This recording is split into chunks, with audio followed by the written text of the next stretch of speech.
Issue 40 is kind of a tipping point. You can tell they're getting a bit desperate for things to put on the tape, and one of the symptoms of this is a big upswing of technical stuff.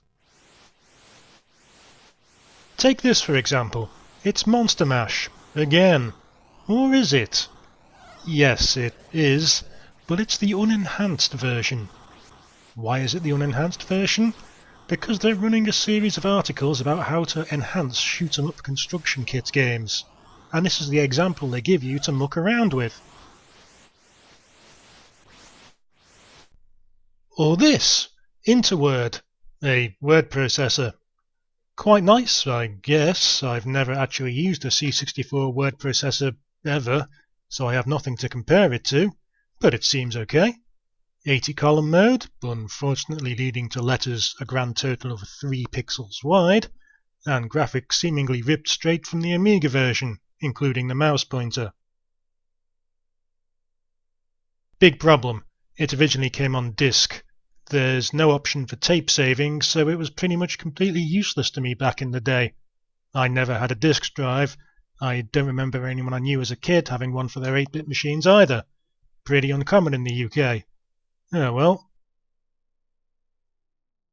So, let's relax with some actual games then. Except there's nothing relaxing about this one. IO.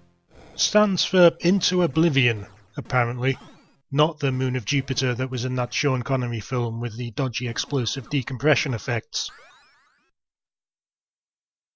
Not going to lie, this was brutally difficult, and this is the best go I had out of quite a few attempts. Didn't even get to the first boss.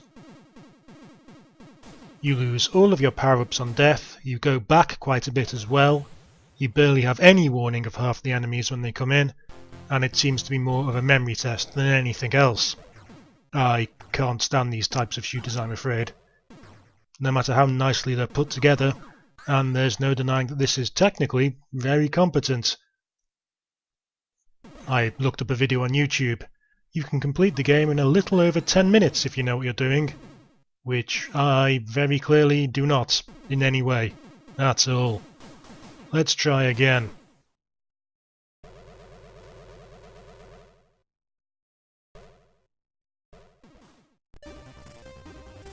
So let's finally relax with a nice pint and Jocky Wilson's Darts Challenge.